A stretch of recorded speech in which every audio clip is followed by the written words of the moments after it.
Kate asks how they could know he was telling the truth, and Robot says they could ask him anything. Rex asks why he looks like him, but Robot told him to wait. Rudy tells the Guardians everything that had happened, but Rex Yo. Yeah. Every once in a while, you'll be able to hear my voice.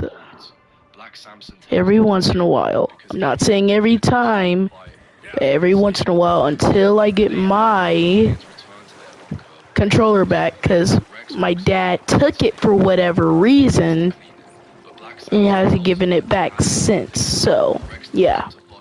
But as Black Samson grabs him, telling him to stop, the Guardians all get into an offensive position to defend Rex, which prompts Samson to finally believe that they felt like a team and joins him in cleaning the blood off the wall.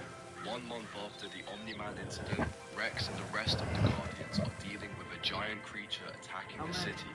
After subduing the giant, Cecil appoints the revived Immortal as leader of the Guardians of the Globe, while Rex sarcastically applauds him for his obviously planned entrance, along with a new hero Bulletproof.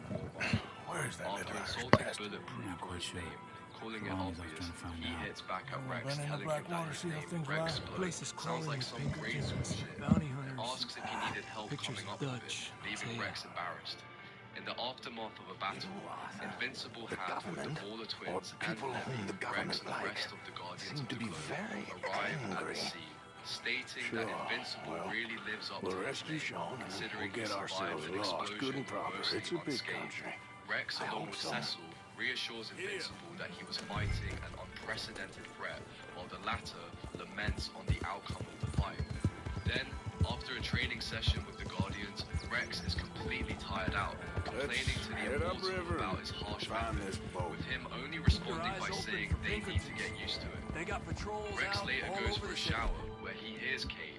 When he tries to flirt with her, he finds her along with the Immortal making love to each other, similar to how Eve learned about Rex and Kate.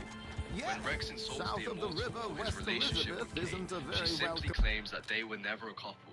But she and the Immortal are, leaving Rex perplexed and a little jealous. Then, Rex, along with the rest of the Guardians, was sent to stop an attack on a bio-research lab in Dallas that was being orchestrated by the Lizard League. During their mission, they encountered what seemed to be another Rex. Rex immediately blames Robot before the imposter reveals himself to be another superhero by the name of Shapesmith.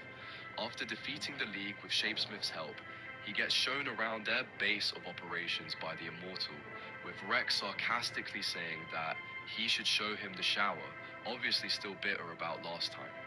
Robot is unconvinced that they should take him into their ranks right away, but Shapesmith tells them a fake origin story of how he got his powers and eventually gains their trust to join the team.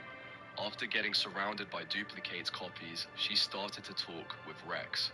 Rex asserts that the Immortal is 2,000 years old, with Kate stating that the sum of her life and the lives of the clones puts her at roughly the same age. She also clarifies that he's the only person who has died as many times as she has, and it might not mean anything to him, but is important to her. Something the Immortal understands and Rex doesn't.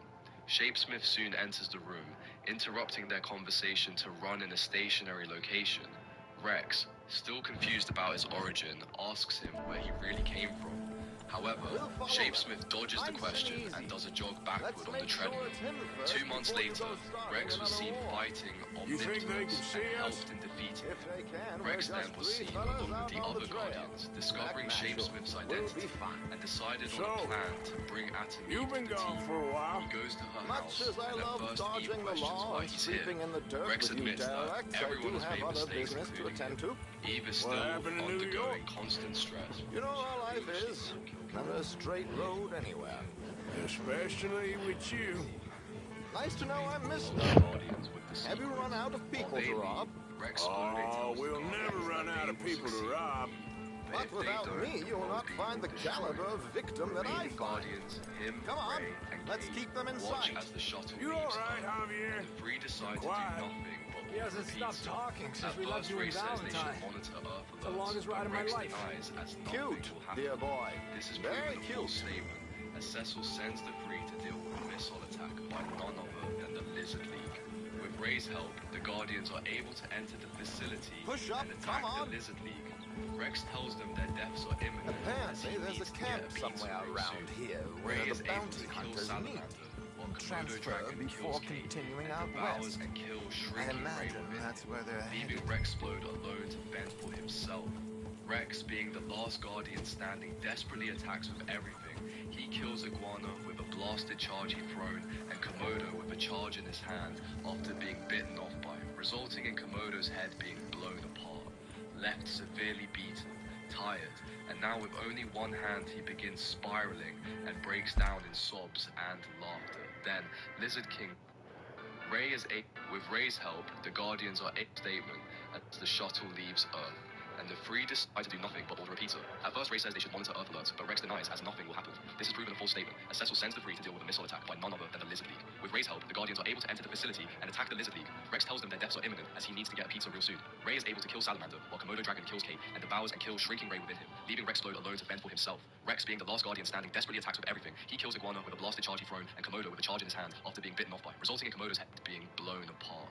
Left severely beaten, tired, and now with only one hand he begins spiraling and breaks down in sobs and laughter. Then, Lizard King steps out holding a gun to his head, where an angered Rex tells him to just do it. King Lizard shoots Rexplode and walks all over the corpse of the Lizard League and Duplicate, telling the US government his demands. But then, what brain injuries would Rex have gotten from being shot in the head during his fight with the Lizard League? After getting shot through the head, Rex is miraculously able to get back up and finish the fight. When medics arrive at the scene, he's in pretty bad shape.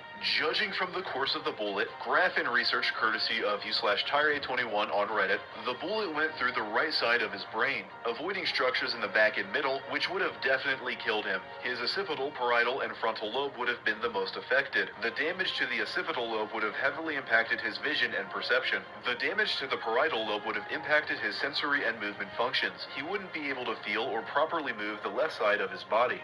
These are symptoms that Rex clearly exhibits while recovering, but there is still the damage to the frontal lobe, which should have heavily altered his personality. But it hasn't. He's still pretty much the same guy. In fact, he seems to have fully recovered and have no lasting brain damage at all, which is, you guessed it, impossible. What brain injury? It's unfortunate, but Rexplode is permanently gone. There will be no GDA technology in hospitals.